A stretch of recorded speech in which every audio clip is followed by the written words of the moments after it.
बोलो श्री कृष्ण कन्हैया लाल के, सतगुरु महाराज के, श्री प्राणनाथ प्यारे के, महारानी बायजुराज के, तीनों पुरी धाम के, समस्त सुंदर साथ के,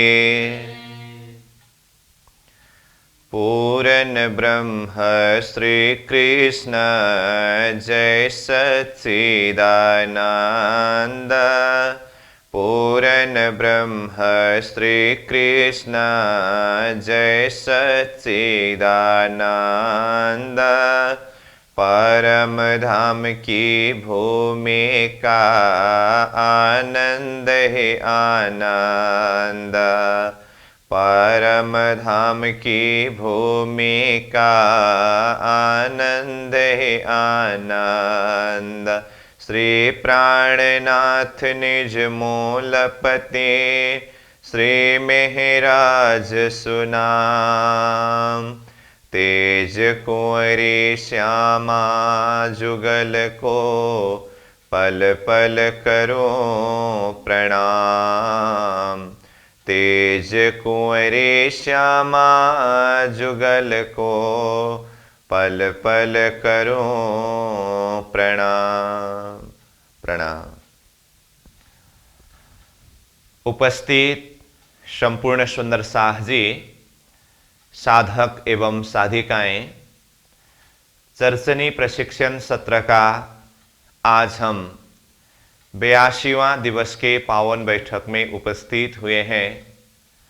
तो सर्वप्रथम आप सभी को सप्रेम प्रणाम एवं स्वागत करते हुए आज का विषय वस्तु कक्षा सत्र को हम प्रारंभ करने जा रहे हैं।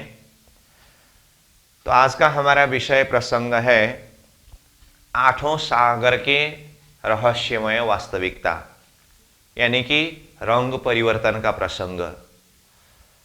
तो कल तक में हमने पूरा 25 पक्ष परम धाम का वर्णन प्रसंग, भूमिका के प्रसंग से प्रारंभ करके रंगमहल, उसके बाद फिर रंगमहल की 7 परिक्रमा, तो ये संपूर्ण प्रसंग पूरा किया।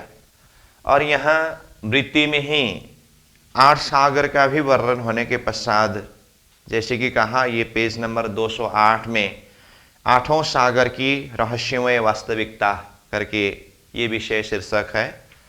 और यहाँ परिक्रमा ग्रंथ के 43वां प्रकरण का 56 और 57 दो चौपाई के आधार पर ये रंग परिवर्तन का प्रसंग खुलासा किया है। तो ये प्रसंग आज हम विशेष रूप से चर्चा करने जा रहे हैं। तो रंग परिवर्तन क्या है, किस तरह से है, ये आगे हम खुलासा करेंगे ही। तो इसके लिए जैसे यहाँ 2 चौपाई को मैं पहले उच्चारण करूं कि कहा, अग्नि ईशान लाल नूर, पीत नीर रंग दक्षिण, नैऋत्य क्षीर नीला रंग, दधि श्वेत पश्चिम रोशन, घृत बाह्य बल श्याम रंग, रंग आसमानी मधु उत्तर, दश रंग अमृत ईशान, रस पूर्व रंग सरवर। तो इस तरह से ये चौपाई में जो सागर में रंगों की जो बात है, अब तक हमने 8 सागर में जिस रंग के विषय में वर्णन करके आए उससे ये फर्क है। तो पहले हम ये समझे, जैसे कि अग्निकोण में नूर सागर है, नूर सागर का रंग क्या है, श्वेत रंग है। ठीक है, पहले हम वास्तविक रंग जो है उस विषय में देखें। और दूसरा सागर जो नीर सागर है, नीर सागर का वास्तविक रंग क्या है, लाल रंग है। फिर क्षीर सागर का वास्तविक रंग पीले रंग यानी कि पीला रंग है। और दधि सागर का वास्तविक रंग हरा, हरे अथवा हरा होता है। ठीक है, फिर घृत सागर का वास्तविक रंग आसमानी, मधु सागर का वास्तविक रंग श्याम रंग, और रस सागर का वास्तविक रंग दस रंग, और सर्व रस सागर का अनंत रंग, अनंत रंग। ये है आठों सागरों के वास्तविक रंग जो है। डायरेक्शन तो सब पता है ही हमें।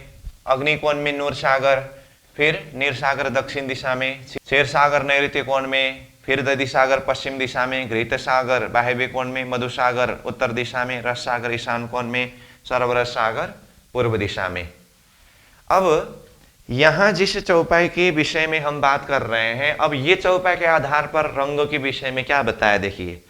अग्नि ईशान लाल नूर, अग्नि और ईशान कोण में जो सागर है वो लाल रंग है करके कहा।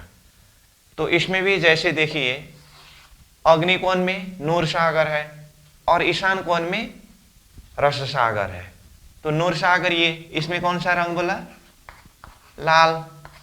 और ईशान कोण मतलब यहां रस सागर, इसमें भी लाल रंग कहा।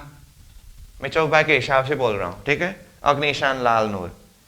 पीत नीर रंग दक्षिण, दक्षिण दिशा में जो नीर सागर है वो नीर सागर के लिए पीत रंग कहा।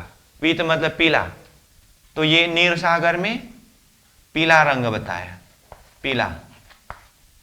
फिर आगे कहा नैऋत्य क्षीर नीला रंग, नैऋत्य कोण में जो क्षीर सागर है यानी कि क्षीर सागर, उसमें नीला रंग, नीला रंग मतलब हरा रंग कहा। तो ये क्षीर सागर में हरा रंग बताया। और फिर आगे कहा दधि श्वेत पश्चिम रोशन, पश्चिम दिशा में जो दधि सागर है इसमें श्वेत रंग, तो ये दधि सागर में श्वेत रंग कहा। फिर दूसरी चौपाई घृत बाह्य बल श्याम रंग, बाह्य कोण में जो घृत सागर है उसमें श्याम रंग कहा। तो ये घृत सागर में श्याम रंग। फिर रंग आसमानी मधु उत्तर, उत्तर दिशा में जो मधु सागर है, मधु सागर के लिए फिर आसमानी रंग बताया। देखिए आसमानी। दश रंग अमृत ईशान, फिर यहां ईशान कोण का जो रस सागर है उसके लिए 10 रंग ही कहा। तो पहले इसी को लाल रंग कहा था, फिर अंतिम में इसी को 10 रंग भी कहा। अंतिम में जाकर के कहा रस पूर्व रंग सरोवर, पूर्व दिशा में जो मेहर का सागर है उसमें तो अनंत रंग है ही। तो इसका अपना अनंत रंग में अनंत रंग ही है, इसमें कोई परिवर्तन नहीं है। तो इस तरह से देखिए तो 8 सागर के वास्तविक रंग ये था, परंतु ये 2 चौपाई के आधार पर तो पूरा रंग परिवर्तन हुआ। तो इसमें क्या कारण है, तो इस विषय में हम चर्चा करेंगे, खुलासा करेंगे, ठीक है। तो इसको कहते हैं रंग परिवर्तन करके, ठीक है। अब इसके लिए देखिए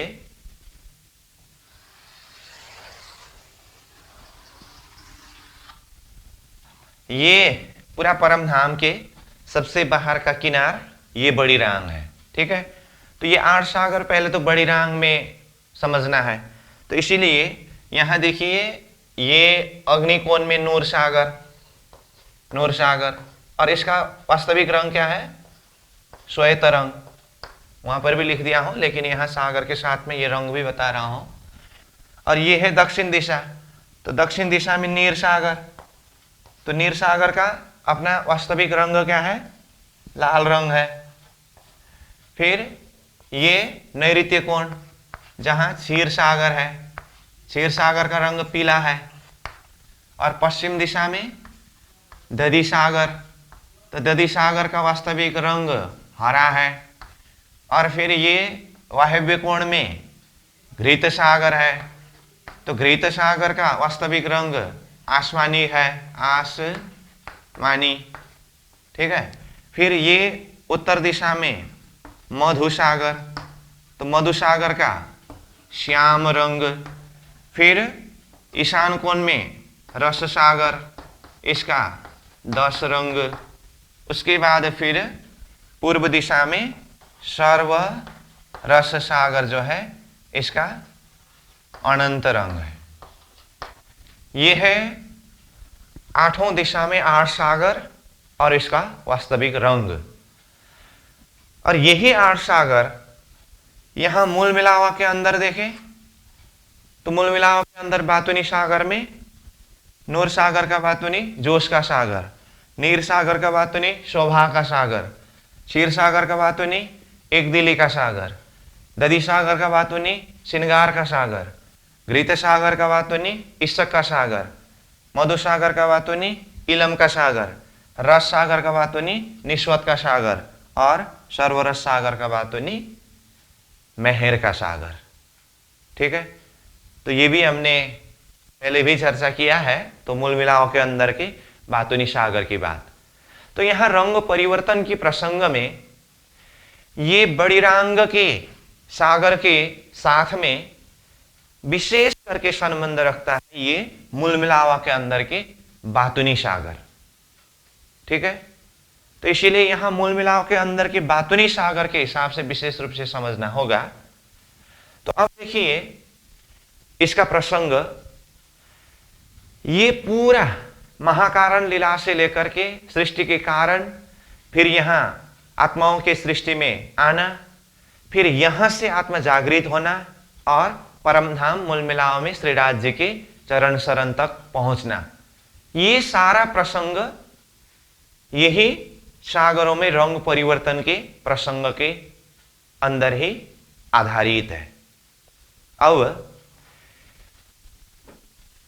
ये सनमंदा का सागर से बात शुरू होती है, क्योंकि परमधाम में महाकारण लीला में श्रीराज जी, श्यामा जी और 12,000 आत्माओं के बीच में जो संबंध है, आशिक मासूक का संबंध, वो प्रेम का संबंध, तो जिस समय में ये प्रपंचजन्य सृष्टि ही नहीं थी, उस समय में भी दिव्य परमधाम था। जो विराट के प्रसंग में ही हमने चर्चा किया, ना ईश्वर ना मूल प्रकृति ता दिन की कहूं आपाविति। सृष्टि का आदि ईश्वर, आदि नारायण, इच्छा शक्ति भी जब नहीं थे, उस दिन दिव्याति दिव्य परमधाम, और वो परमधाम में श्रीराज जी, श्यामा जी, 12,000 आत्माएं और अन्य परमधाम के अंदर जितनी भी चेतना है, सारे श्रीराज जी की ही चेतना का विस्तार। तो परमधाम के अंदर की ये संपूर्ण लीला, जिसे महाकारण लीला अथवा महाकारण प्रसंग बताया है। तो ऐसे आनंदमय परमधाम की लीला में सदा सर्वदा मस्त होते हुए, जैसे आज का दिन श्रीराज जी महाराज ने दिल में लिया कि मैं आत्माओं को खेल दिखाऊं। पहले लई हक्के दिल में, पीछे आए माहे नूर, ता पीछे हादी रूहन में, ये जो हुआ जहूर। श्रीराज जी महाराज ने आत्माओं को खेल दिखाने की बात दिल में क्यों लिया? क्योंकि परमधाम के अंदर आत्माओं ने श्रीराज जी की पातशाही और वाहिदत का इश्क समझ नहीं सका। एक पातशाही अरस की, दूजा वाहिदत का इश्क, सो दिखलाओने रूहों को पहले दिल में लिया हक कि परमधाम के अंदर ही बैठे हुए आत्माएं मेरी पातशाही और परमधाम की इश्क को समझ नहीं सकेंगे, इसलिए आत्माओं को खेल दिखाना है। तो ये बात जब श्रीराज जी महाराज ने दिल में लिया, अब नित्य प्रति परमधाम में अष्टप्रहर की लीला जिस तरह से होती थी, अब आज के दिन भी उसी तरह से प्रारंभ हुई। प्रथम प्रहर की लीला, श्रीराज जी की उठापन, तीसरी भौम में आकर के पशु पंखियों का दर्शन स्वीकार करना, वन जंगलों को प्रेम भरी नजर सिंचन करना, फिर जमुना जी में झेलना लीला, उसके पश्चात फिर रंग भवन की परिक्रमा करते हुए तीसरी भौम में आकर के श्रृंगार लीला, बाल भोग आरोग्य की लीला, उसके पश्चात फिर तीसरी भौम में निरत लीला। ये सदा की तरह आज भी चलती रही। और प्रथम प्रहर पूरे होने के लिए कुछ समय जब बाकी रहा तो हर रोज की तरह आज भी अक्षर ब्रह्म अक्षरातीत के दर्शन करने के लिए आए। परंतु आज क्या हुआ, श्रीराज जी महाराज ने पहले ही दिल में लिए थे कि मैं आत्माओं को खेल दिखाऊंगा, तो उसके लिए अब एक माध्यम श्रीराज जी महाराज ने ऐसा बनाया कि हम सखियां और अक्षर के बीच में एक आपस में देखा देख हुआ। जब अक्षर के ऊपर हमारी नजर पड़ी तो अब क्या हुआ, उनके विषय में जानने की इच्छा हुई। अब आगे श्रीराज जी और सखियों के बीच में जो संवाद हुई है, जिसे प्रेम संवाद कहते हैं, ये सारा विस्तृत प्रसंग अन्य प्रसंग के द्वारा हमने चर्चा किया है। परंतु यहां जो रंग परिवर्तन के प्रसंग में मैं सार रूप में ये विषय प्रसंगों को जोड़ रहा हूं। तो जैसे ही अक्षर ब्रह्म को देखा, उनके विषय में जानने की इच्छा हुई, श्रीराज जी से सवाल किया कि ये कौन है। श्रीराज जी महाराज ने कहा, मेरा ही सतअंश अक्षर ब्रह्म है, अक्षरधाम में रहते हैं और असत जड़ दुखमय खेल बनाते हैं, मिटाते हैं।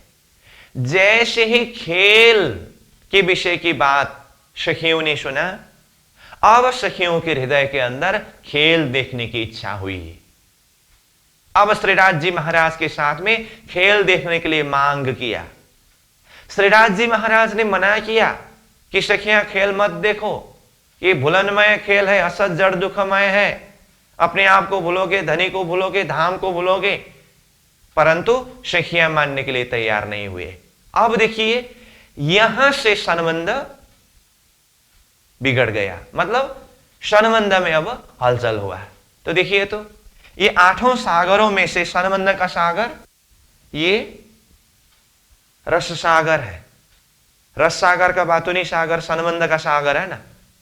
तो जैसे ही अक्षर ब्रह्म को देखा, असत जड़ दुखमय खेल के विषय की बात सुनी, तो खेल देखने की इच्छा हुई। तो ये संबंध में अपना वास्तविक रंग 10 रंग था। अब इसमें नीर सागर का लाल रंग आ गया। क्यों? क्योंकि ये परमधाम के 8 सागर के प्रसंग में यहां दक्षिण दिशा में नीर सागर जो है, ये नीर सागर खेल का प्रतीक है। तो जब अक्षर ब्रह्म को देखने के बाद सखियों के हृदय में हम खेल देखेंगे करके खेल देखने की इच्छा आत्माओं के हृदय के अंदर प्रकट हुआ, तो ये खेल का प्रतीक नीर सागर का लाल रंग ये रस सागर में आया। इसीलिए अब इसमें क्या हुआ, लाल रंग हुआ। अब लाल रंग हुआ, इसका मतलब यहां संसार में भी भाषा है ना, वो फलना ने फलना का संगत करते करते उसका रंग चढ़ गया है, तो रंग चढ़ने की भाषा है ना यहां भी। जैसे मान लीजिए हमने सोचा कि श्रीपाद पद्मावतीपुरी धाम जाएंगे। अब पद्मावतीपुरी धाम जाएंगे करके एक विचार बनाते ही, सोच बनाते ही पद्मावतीपुरी धाम की जो भी झलक है वो दिल दिमाग में आया कि नहीं आया, उसका रंग चढ़ा कि नहीं चढ़ा। हम पहुंचते हैं बाद में, परंतु वो सुनते ही, उसको याद करते ही हृदय में उसका एक आकार आ जाता है, उसका रंग आ जाता है।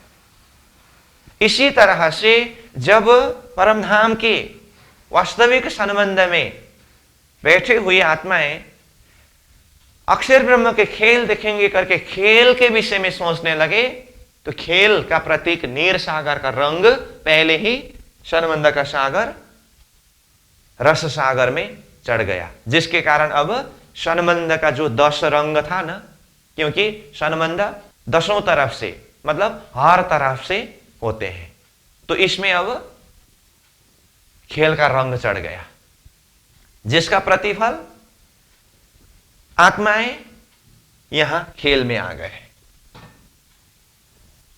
तो परमधाम से खेल देखने के लिए सोचा तो आत्माएं खेल में आ गए। तो आत्माओं के खेल में आने का अर्थ नीर सागर में पहुंचना है। तो इस अर्थ में नीर सागर का लाल रंग रस सागर सनमंद के सागर में आया। और दूसरा, यहां देखिए नूर सागर में जो वास्तविक सफेद रंग था उसमें भी लाल रंग है। तो यहां नीर सागर में लाल रंग क्यों हुआ? इसका कारण है, जब सखियों ने हम खेल देखेंगे करके श्रीराज जी के साथ में खेल का मांग किया, तो श्रीराज जी महाराज ने विचार किया कि इन आत्माओं को खेल दिखाने के लिए और खेल से पुनः जगा करके परमधाम वापस ले आने के लिए तो मुझे स्वयं हादी यानी कि सद्गुरु स्वरूप में खेल में ही जाना होगा। क्योंकि माया इतनी बलशाली है, आत्मा खेल देखने के लिए जाए तो आत्मा स्वयं जागृत होकर के तो वापस परमधाम में आ ही नहीं सकते। तो आत्माओं को खेल दिखाने के लिए और खेल से जगाने के लिए मुझे ही खेल में जाना होगा। तो स्वयं श्रीराज जी ने भी खेल के विषय में चिंतन किया कि नहीं किया? चिंतन किया ना। बस ये नूर सागर का बातुनी नाम श्रीराज जी के जोश का सागर है ना। तो वो श्रीराज जी के जोश, वो आवेश, उस शक्ति ने चिंतन किया कि आत्माओं को खेल दिखाने के लिए और खेल से जगाने के लिए मुझे भी खेल में जाना पड़ेगा करके जैसे ही राजी महाराज ने भी खेल के विषय में चिंतन किया, तो ये श्रीराज जी की जोश का प्रतीक नूर सागर में ये खेल का प्रतीक नीर सागर का लाल रंग आ गया। क्योंकि श्रीराज जी के हृदय में भी खेल के विषय की बात आई ना। तो श्रीराज जी के हृदय में खेल के विषय की बात आने का अर्थ ही नीर सागर का लाल रंग नूर सागर में आना है। इसीलिए ये नूर सागर में कौन सा रंग पड़ा? लाल रंग पड़ा। तो देखिए, तो सखियों ने खेल देखने की इच्छा की, इसीलिए खेल का प्रतीक नीर सागर का लाल रंग सनमंद का सागर में आया। आत्माओं को खेल दिखाने के लिए और आत्माओं को जगाने के लिए मुझे भी खेल में जाना है करके श्रीराज जी के एक जोश आवेश शक्ति ने चिंतन किया, तो नीर सागर का ही लाल रंग फिर श्रीराज जी के जोश का प्रतीक नूर सागर में आया। तो ईशान कोण का रस सागर और अग्नि कोण का नूर सागर, ये दोनों में लाल रंग पड़ गया। इसीलिए चौपाई में क्या आया? अग्नि ईशान लाल नूर। अग्नि कोण और ईशान कोण दोनों सागर में ये लाल रंग पड़ा। तो अब इसका परिणाम क्या हुआ?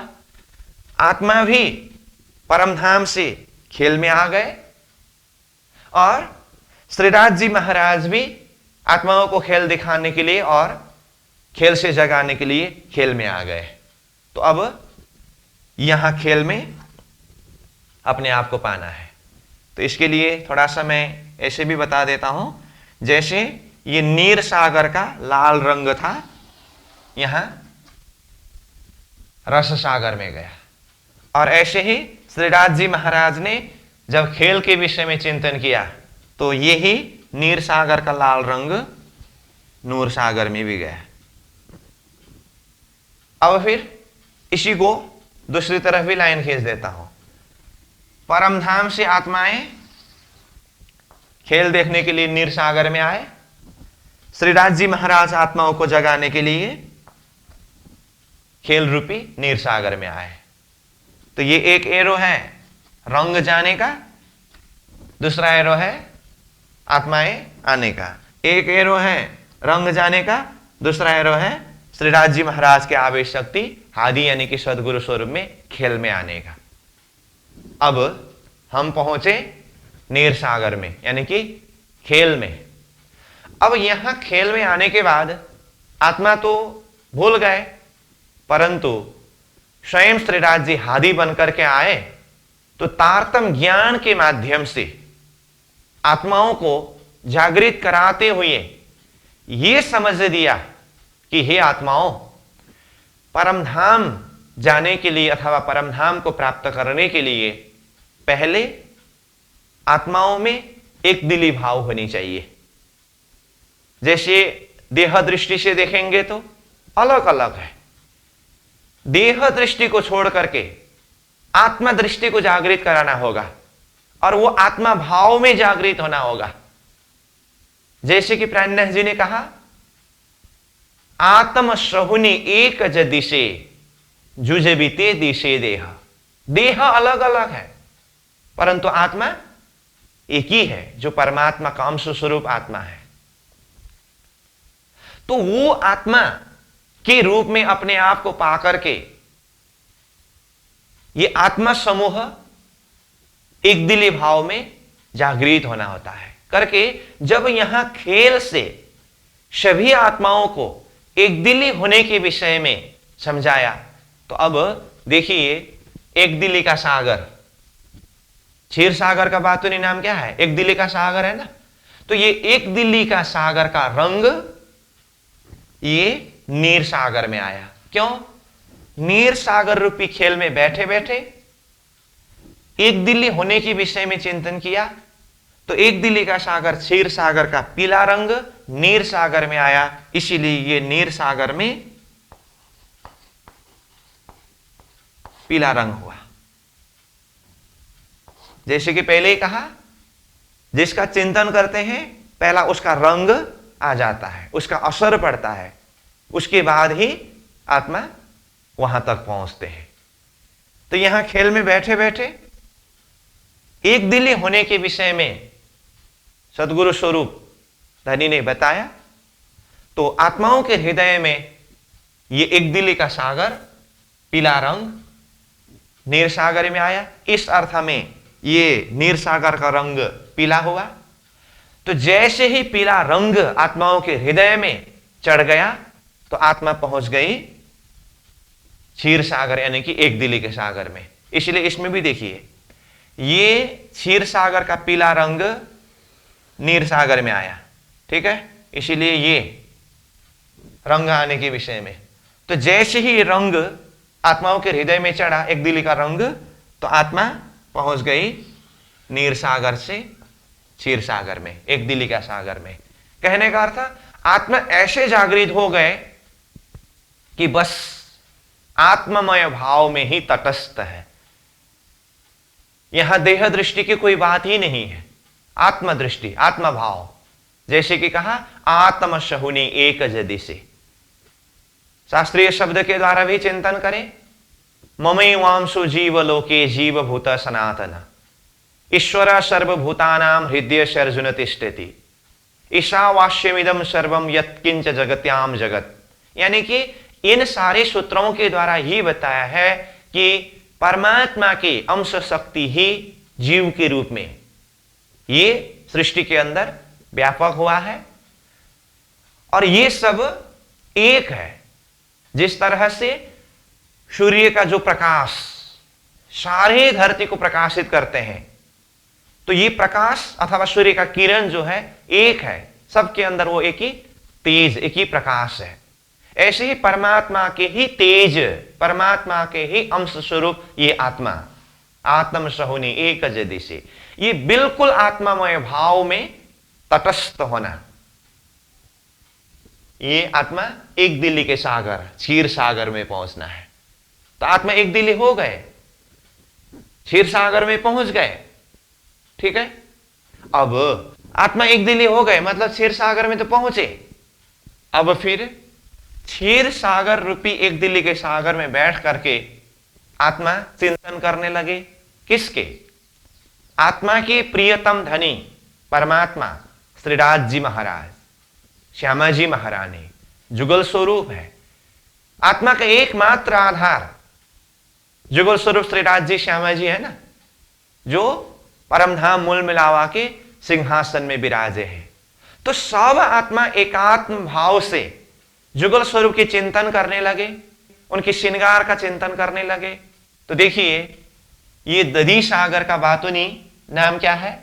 श्रृंगार का सागर।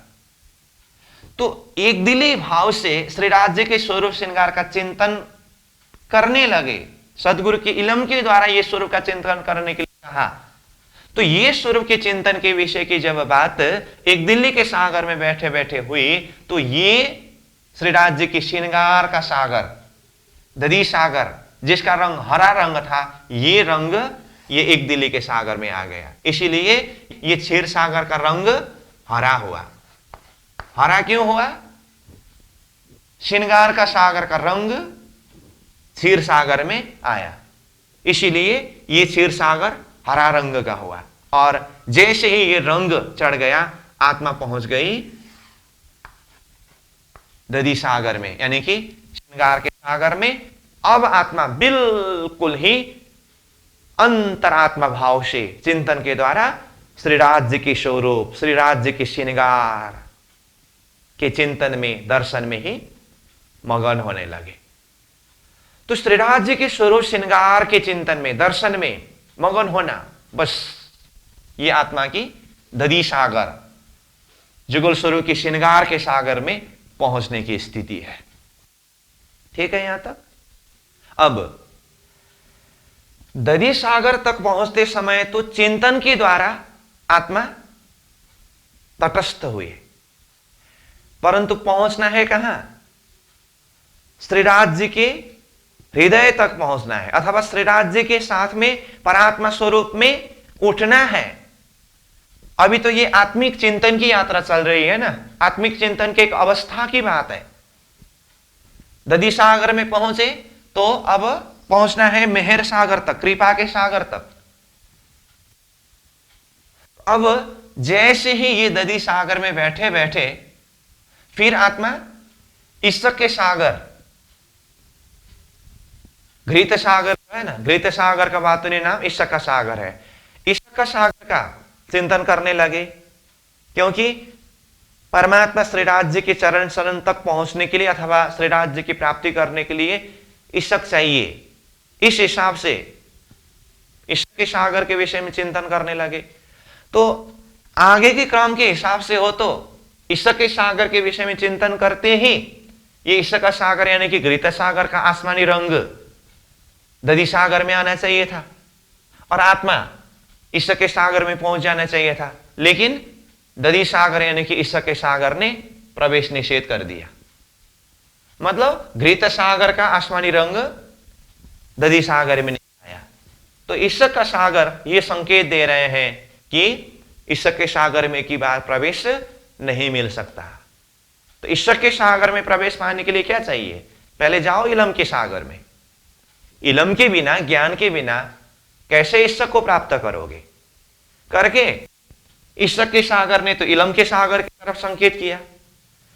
फिर अब आत्मा दधी सागर में बैठे बैठे इलम के सागर के विषय में चिंतन करने लगे।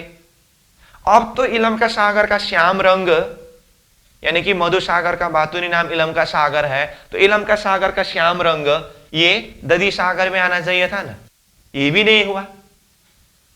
इलम का सागर ने भी नो एंट्री, प्रवेश नहीं दिया। क्यों? जब हृदय में ईशक नहीं है तो फिर इलम कहां से प्राप्त करोगे? करके फिर इलम का सागर ने पहले ईशक को हृदय में धारण करके आओ, ईशक के अंदर प्रवेश करके आओ, करके इलम का सागर ने यह संकेत किया। तो अब क्या हुआ मुश्किल? ईशक पहले इलम के सागर में जाके आओ कहते हैं, इलम पहले ईशक के सागर में जाके आओ कहते हैं। मतलब ईशक के बिना इलम के अंदर प्रवेश नहीं, इलम के बिना ईशक के अंदर प्रवेश नहीं। अब क्या करें? अब ऐसी स्थिति में जब ईशक इलम दोनों सागर के अंदर प्रवेश नहीं मिली, अब आत्मा ये दधी सागर में बैठे बैठे सदगुरु स्वरूप के चिंतन करने लगे कि अब आगे क्या करे, मार्ग निर्देशन करिए। तो सदगुरु स्वरूप का चिंतन का अर्थ यहां खेल के बीच में सदगुरु स्वरूप में आने वाले शक्ति कौन है? श्री राज्य के आवेश शक्ति, वही सदगुरु स्वरूप में पधारे हैं। और श्री राज्य के आवेश शक्ति मतलब श्री राज्य के जोश। तो ये 8 सागर की प्रसंग में श्री राज्य के जोश का सागर कौन सा सागर है? ये नूर सागर है। जो अग्निकोण में है। जाना था दधि सागर से घृत सागर, मधु सागर यानी कि ईसक का सागर, इलम का सागर में, दोनों सागर ने जब प्रवेश नहीं दिया तो आत्मा सद्गुरु स्वरूप श्री राज्य के जोश को चिंतन करने लगे। इसीलिए जैसे ही दधि सागर से ये नूर सागर श्री राज्य के आवेश का सागर का चिंतन किया तो अब यहां नूर सागर का श्वेत रंग ये दधि सागर में गया। देखिए, इसीलिए ये दधि सागर का रंग क्या हुआ? श्वेत हुआ। ठीक है। अब आत्मा के आने का जो क्रम है, अन्य में आने जाने का क्रम बताया है, उस हिसाब से देखेंगे तो सदगुरु के आवेश शक्ति नूर सागर में आत्मा आकर के अब सदगुरु के आवेश शक्ति, वो जोश जिसके माध्यम से आत्मा को ये भाव के ऊपर बोध कराया, समझाया कि वास्तव में इलम और ईशक ये दोनों आपस में पूरक है। बिना इलम ईशक अधूरा है, बिना ईशक इलम अधूरा है।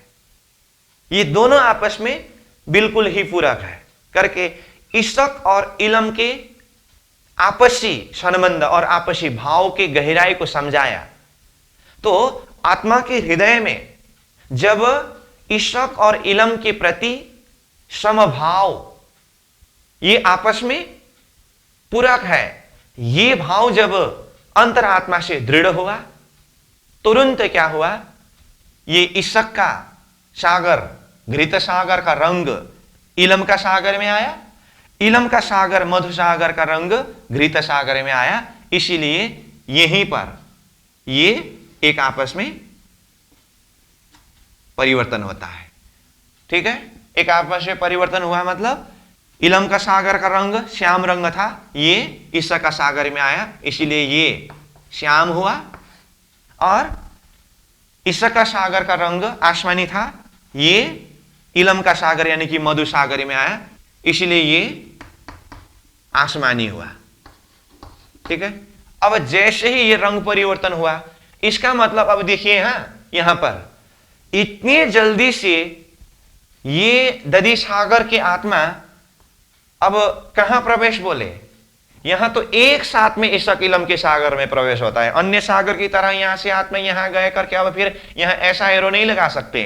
आत्मा यहां से ईशक के सागर में आए फिर इलम के सागर में गए, अथवा आत्मा यहां से इलम के सागर में आए फिर ईशक के सागर में आए, ऐसा बोल ही नहीं सकते। इसलिए मैं क्या करूं, यहां से दोनों तरफ से एरो खींच के समझ लीजिए। समझ में आई बात? दधि सागर से ईशक इलम, क्योंकि दोनों में कोई अंतर नहीं है। प्राणनाशी वाणी में क्या कहते हैं? ये ईशक, ये इलम, ये दो इन हक को चाहे। ईशक और इलम दोनों परमात्मा को ही प्राप्त कराने वाले हैं। इसीलिए वाणी में हाथ शब्द आता है, तो आत्मा के हाथ के प्रसंग में ये शब्द आए तो दिल और दिमाग रूपी हाथ, और स्त्री राज्य के हाथ के प्रसंग में ये हाथ शब्द आए तो ईशक और इलम रूपी हाथ। तो राज्य के इलम रूपी हाथ आत्मा के दिमाग रूपी हाथ को पकड़ते हैं, और राज्य के ईशक रूपी हाथ आत्मा के दिल रूपी हाथ को पकड़ते हैं। तो दोनों ये स्त्री राज्य के हाथ ईशक और इलम आपस में ये पूरक है। तो ये भाव जब आत्मा ने समझा तो अब पहले और पीछे शब्द यहां होता ही नहीं, एक साथ में ईशक इलम के अंदर प्रवेश हुआ, और ईशक इलम के अंदर प्रवेश होने का अर्थ ही तत्क्षण अपना मूल संबंध को तय करना है, कायम करना है। इसीलिए तो ये ईशक और इलम की वास्तविकता को समझा तो आत्मा ने इसी के माध्यम से अपने वास्तविक संबंध क्या है वो संबंध को जान लिया। इसीलिए तुरंत आत्मा आ गई संबंध के सागर में, और अपना मूल संबंध जो था ये बोध हुआ। तो मूल संबंध का वास्तविक रंग क्या था? मूल संबंध का वास्तविक रंग 10 रंग था। वो तो खेल देखने की इच्छा हृदय के अंदर प्रकट होने के कारण लाल रंग पड़ा था ना। अब ये सारी यात्रा पूरी करके आए तो इशक और इलम के माध्यम से मूल संबंध कायम हुआ। तो फिर अपना जो वास्तविक रंग 10 रंग जो था वो 10 रंग में ही प्रकट हुआ, ये रस सागर यानी कि निस्वत का सागर। तो जैसे ही ये निस्वत यानी कि संबंध कायम हुआ, जो लाल रंग ने ऊपर से ढक दिया था वो अब लाल रंग यानी कि खेल का भाव अब हट गया। परम धाम के वास्तविक अपना मूल संबंध जो था वो संबंध दृढ़ हुआ। तो अब संबंध दृढ़ हुआ तो फिर सीधा ये आत्मा श्रीराज जी की कृपा का सागर, मेहर का सागर, जो अनंत रंग का है पूर्व दिशा में, जिसका वातुनी नाम मेहर सागर है, वो मेहर सागर के अंदर आत्मा प्रवेश होते हैं। तो मेहर सागर का अर्थ श्रीराज जी के हृदय का सागर है। परम धाम मूल मिलाव में परात्मा स्वरूप में आत्मा जागृत हो गए, क्योंकि मूल संबंध तय हुआ। तो जैसे ही परात्मा स्वरूप में जागृत हो गए, सामुन्य में अक्षरातीत धनी श्रीराज जी महाराज और श्रीराज जी के हृदय के अंदर आत्मा प्रवेश हो गई। तो श्रीराज जी के हृदय का सागर मेहर सागर के अंदर प्रवेश हो गए। ठीक है, तो ये है रंग परिवर्तन का प्रसंग। तो विचार करिए इसके अंदर क्या प्रसंग आया। सृष्टि की उत्पत्ति से पूर्व महाकारण लीला प्रसंग से लेकर के अक्षर को देखने के बाद सखियों के हृदय में खेल देखने की इच्छा प्रकट होने पर संबंध बिगड़ने से लेकर के ये पूरी तरह से खेल के यात्रा सहित पुनः मूल संबंध को जान करके अपना मूल संबंध का रंग में रंग करके फिर परात्मा स्वरूप में उठ करके श्रीराज जी के हृदय रूपी मेहर सागर के अंदर प्रवेश होने तक का सारा प्रसंग ये रंग परिवर्तन के प्रसंग के अंदर है। और ये वाणी में जो परिक्रमा ग्रंथ का 2 चौपाई शुरू में हमने यहां वृत्ति के शब्द के द्वारा ही उच्चारण किया, 2 चौपाई के आधार पर ये सारे प्रक्रिया को बताया है। अब देखिए, तो ये पहले ही हमने यहां वास्तविक रंग और परिवर्तन रंग करके बताया था ना। ये देखिए, नूर सागर में वास्तविक रंग सफेद था परंतु लाल रंग हुआ था। देखिए, तो नूर सागर में वास्तविक रंग सफेद और लाल रंग। नीर सागर का वास्तविक रंग लाल था, पीला हुआ था। देखिए यहाँ नीर सागर का वास्तविक रंग लाल और ये पीला हुआ। कारण पता चला, क्षीर सागर का वास्तविक रंग पीला था लेकिन इसमें हरा रंग चढ़ा था। ये क्षीर सागर पीला रंग में हरा रंग चढ़ा, इसका कारण मालूम पड़ा। दधी सागर का वास्तविक रंग हरा था, इसमें नूर सागर का श्वेत रंग आया। इसीलिए ये देखिए, दधी सागर में वास्तविक रंग हरा और परिवर्तन में श्वेत रंग। फिर घृत सागर का वास्तविक रंग आसमानी था लेकिन परिवर्तन में श्याम रंग आया। देखिए यहाँ घृत सागर वास्तविक आसमानी रंग और परिवर्तन में श्याम रंग। फिर उत्तर दिशा में मधु सागर में वास्तविक श्याम रंग था, परिवर्तन होकर के इसमें आसमानी रंग आया।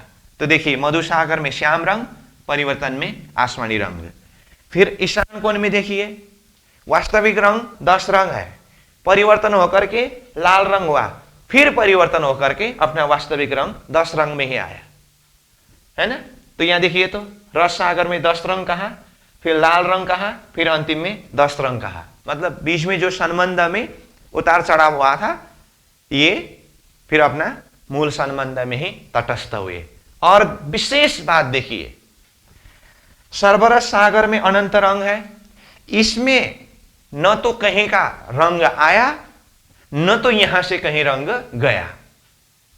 सर्वरस सागर में कोई हलचल नहीं है। तो इसका भावार्थ, इसका रहस्य क्या है। ये आत्माओं को खेल दिखाऊंगा करके दिल में लेना, आत्माओं को खेल दिखाना, और स्वयं श्रीराज जी यहाँ खेल में आत्माओं को जगाने के लिए आए और आत्माएं भूले जगाने का प्रयास किया। जैसे तैसे एक दिली करा करके श्रीराज जी की स्वरूप का चिंतन कराते हुए, फिर इशक इलम की महत्व को समझाते हुए, फिर निस्वत को कायम करा करके आत्माओं को श्रीराज जी के चरण शरण तक वापस ले आए, परात्मा में जागृत कराए। परंतु श्रीराज जी के हृदय बिल्कुल तटस्थ है, जैसे के तैसे, कोई हलचल नहीं है। ये हलचल तो आत्माओं के हृदय में हुआ है ना, परंतु श्रीराज जी के हृदय में कोई हलचल नहीं है। क्योंकि श्रीराज जी के हृदय में तो पूरा मास्टर प्लान है ना, सब कुछ पता है, इसका कार्य कारण महाकारण क्या है। तो इसीलिए बिल्कुल तटस्थ हृदय, इसीलिए ये मेहर का सागर, श्रीराज जी के हृदय के सागर से न तो कोई रंग कहीं गया, न तो कहीं का रंग इसमें आया। मतलब ये सब कुछ होने में राज्य के हृदय में कोई असर नहीं है। तो ये स्थिति में पहुंचना, वो कृपा का सागर, वो मेहर का सागर, वो दया का सागर, वो हृदय का प्रतीक है। तो समग्र में इस तरह से ये आठों सागर में अपना वास्तविक रंग और परिवर्तन का रंग का प्रसंग, ये महाकारण लीला से खेल संबंधी विषय से लेकर के, खेल से आत्मा जागृत होकर के परम धाम परात्मा स्वरूप में उठ करके श्रीराज जी के हृदय तक पहुंचने का प्रसंग, इस भाव से चिंतन करना होगा। तो इस भाव को हृदय में, दिल दिमाग में रख करके अब हम वृत्ति के शब्द के माध्यम से इसके ऊपर चिंतन करेंगे, समझेंगे। पहले आप इसको आराम से नोट करिए, उसके बाद फिर हम वृत्ति के शब्द के माध्यम से इस भाव को अध्ययन करेंगे।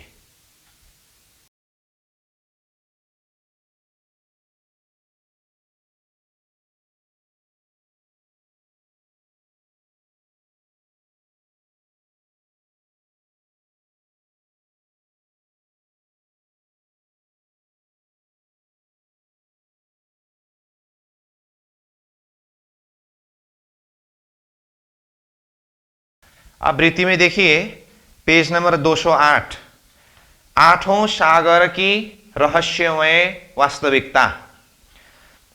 अग्नि ईशान लाल नूर, पीत नीर रंग दक्षिण, नैऋत्य क्षीर नीला रंग, दधि श्वेत पश्चिम रोशन।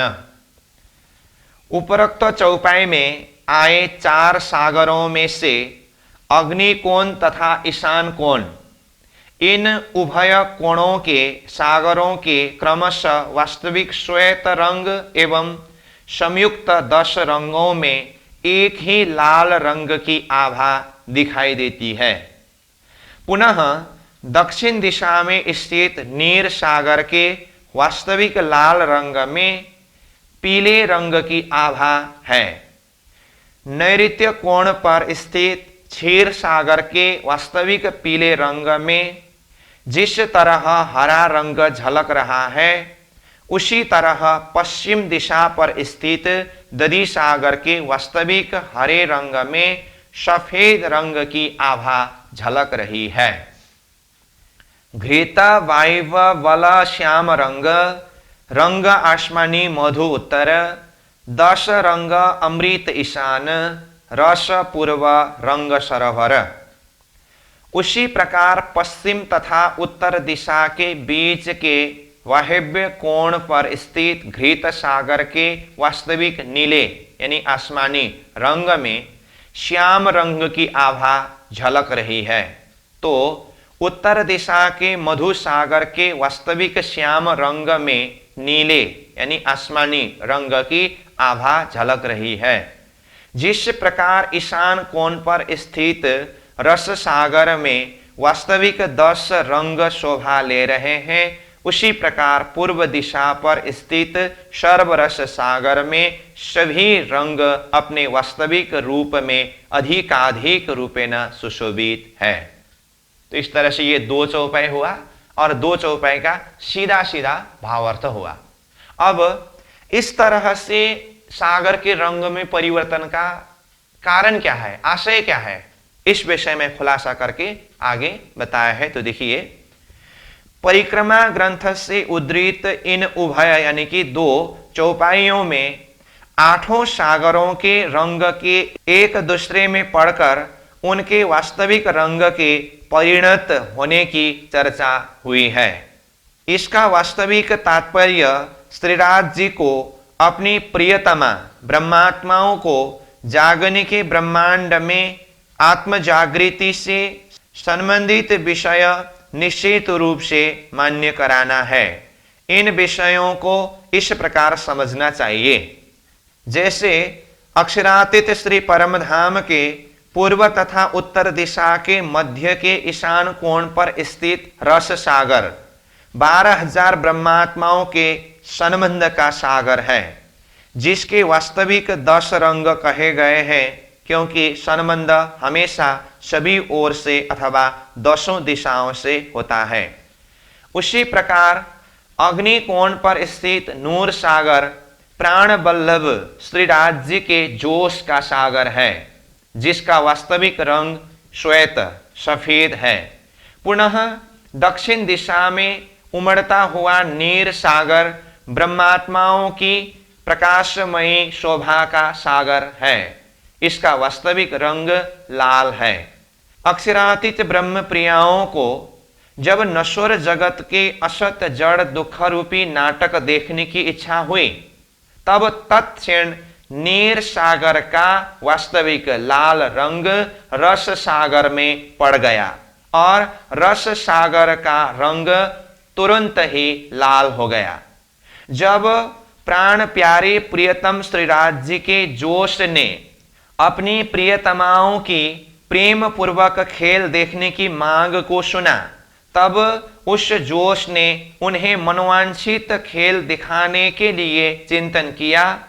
उनके चिंतित होने के कारण वास्तविकता पूर्ण नीर सागर के लालिमा युक्त लाल रंग की आभा नूर सागर के स्फटिक श्वेत रंग में प्रकाशित होने लगी, क्योंकि खेल देखने विषय की इच्छा में आपस के संबंध का पूर्णात्पूर्ण दावा था।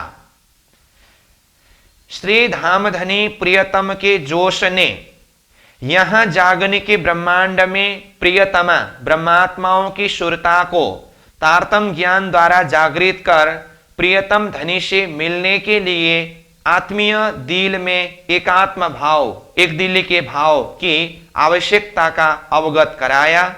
उस रहस्यपूर्ण आवश्यकता की जानकारी होते ही एकात्म भाव के क्षीर सागर के वास्तविक पीले रंग की कांतिपूर्ण आभा नीर सागर में झलकने लगी एवं क्षीर सागर के पीले रंग में दरी सागर के वास्तविक हरे रंग की आभा झलकने लगी।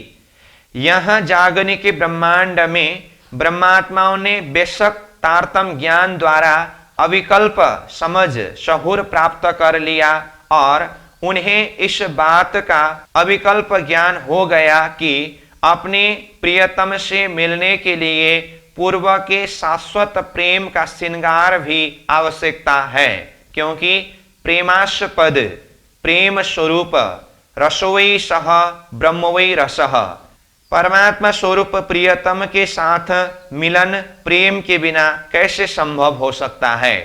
अतः यह जानते ही ब्रह्मात्माओं ने पूर्व के वास्तविक शाश्वत प्रेम के श्रृंगार को धारण कर लिया। अब उक्त वर्णित 8 सागरों में से वाहिव्य कोण पर स्थित प्रेम का प्रतीक रूपी जो घृत सागर है, उसके वास्तविक नीले रंग में ज्ञान के प्रतीक रूपी मधु सागर के वास्तविक श्याम रंग की आभा ज्वलल्य रूपेण झलकने लगी, अर्थात मधु सागर के वास्तविक श्याम रंग में भी घृत सागर के नीले रंग की आभा अधिकाधिक लहरों के साथ झलकने लगी। जागने के ब्रह्मांड में आई धनी की प्रियतमाओं को जब यह ज्ञात हुआ कि ज्ञान के बिना वास्तविक पहचान नहीं होगी, तब तत्क्षण मधु सागर के श्याम रंग में घृत सागर के नीले रंग की आभा स्पष्टतया झलकने लगी। इस प्रकार जब ज्ञान और प्रेम एकाकार हो गए, क्योंकि यह अकाट्य सत्य है कि आत्म जागृत के लिए ये दोनों अत्यंत ही आवश्यक है, तब तीसरे जागने के ब्रह्मांड में मूल श्री परमधाम की जितनी भी इच्छाएं ब्रज तथा रास में अधूरी रह गई थी, उन्हें पूरी करने हेतु आई ब्रह्मात्माओं को अविकल्प एवं बेशक तारतम ज्ञान प्राप्त हो गया। इसी बेशक ज्ञानाधार ब्रह्म प्रियाएं अर्थात श्रीराज की प्रियतम सखियां यहाँ प्रेम एवं ज्ञान के प्रताप से अपनी परात्मा का चिंतन करने लगी, जिससे उन्हें अपने मूल संबंध का यथातथ्य बोध हो गया और उनकी आत्मा जागृत होकर अपने प्राण वल्लभ श्री राज्य की अपार कृपा दया का अनुभव कर हर्षोल्लास के साथ अपने धनी के प्रति आभार मानने लगी। यही तो है जागने के ब्रह्मांड की विशेषताएं। इन विशेषताओं के ही जाजल्यमान प्रत्यक्षता का प्रतिफल है कि इत ही बैठे घर जागे धाम, पूर्ण मनोरथ हुए सब काम, धनी महामती हंस ताली दे, साथ उठा हंसता सुख ले। अतः अब यह बात विचारणीय है कि ऐसी आत्माएं पंचभौतिक शरीर परित्याग करने के बाद कहाँ जाएंगे। उपरोक्त प्रकार आत्मीय संबंध विषय स्वात्मा की निश्चिंतता के लिए भी ज्ञान वृद्धि का उद्योग स्पष्टतया अनिवार्य है। इस विषय में मैं सभी से विचार विवेक करने का करबद्ध अनुरोध करता हूं इति। प्रणाम लेखक। तो इस तरह से ये आठों सागरों में रंग परिवर्तन का भाव, जो परमधाम से लेकर के खेल होते हुए पुनः परमधाम तक पहुंचने के साथ में संबंध है, तो ये प्रसंग भी पूरा हुआ। अब यहां आगे जो पेज नंबर 113, 114, 115, 116 में जो शुक्ल पक्ष और कृष्ण पक्ष में 25 पक्ष परमधाम में विहार करने के जो प्रसंग बताया है, ये हमने कल ही अध्ययन किया है। अब यहां से आगे देखिए तो फिर अंतिम में आह्वान करके एक चौपाई के द्वारा एक भाव को यहाँ प्रस्तुत किया है, इसको भी हम अध्ययन करेंगे। तो देखिए आह्वान। अतः मैं मेरे धामस्थ सुमन सर्व सुंदर साथ जी को श्री महामती जी की तरफ से उनकी ही चौपाई के आधार पर आह्वान करता हूं कि निश दिन रंग महल में साथ श्यामा जी श्याम, याद करो सुख सबों अंगों, जो करते आठों जाम। अर्थ, हे मेरे सुमन धामस्थ सुंदर साथ जी, हम सभी अक्षरातीत ब्रह्मधाम श्री रंग महल में रात दिन श्री श्याम श्यामा जी के साथ कैसे रहती थी। अपने अपने अंग प्रत्यंगों से उन सुखों को याद करो जिन्हें हम आठों प्रहर 24 घंटों की लीलाओं द्वारा निरंतर प्राप्त किया करती थी। इतना तो करो। प्रणाम। इस तरह से ये मजली वृत्ति का अंतिम भाग तक की बात भी पूरी हुई। अब बिल्कुल अंतिम में देखें, आर्त पुकार करके, हे राज, हे श्री कृष्ण, हे धनी, हे पिया, हे दुल्हा, दुल्हा लीजिए कंठ लगाए। हे प्राणनाथ, तुम दुल्हा मैं दुल्हन, और न जानो बात, इस कसों सेवा करो सब अंगों साक्षात। प्रणाम। इस तरह से ये अपना धाम दर्शन मजली वृत्ति के शब्द के द्वारा और साथ में ये श्री परमधाम 25 पक्ष श्री परमधाम पट दर्शन, ये नक्शा के साथ में चर्चनी का विषय पूरा होता है। आज विशेष करके हमने ये 8 सागरों के रंग परिवर्तन का ये भाव प्रसंगों को अध्ययन किया और इसके साथ में वृत्ति का अध्ययन भी पूरा हुआ। अब कल हम ये चर्चनी विषय वस्तु प्रासंगिक भूमिका से लेकर के विषय वस्तु के अंदर प्रवेश करके अब तक, यानी कि ये विषय वस्तु पूरा होने तक के प्रसंगों को एक समराइज बैठक बैठेंगे। तो आज के लिए यहीं पर विश्राम। पूर्णमदः पूर्णमिदं पूर्णात् पूर्णमुदच्यते पूर्णस्य पूर्णमादाय पूर्णमेवावशिष्यते। प्रणाम।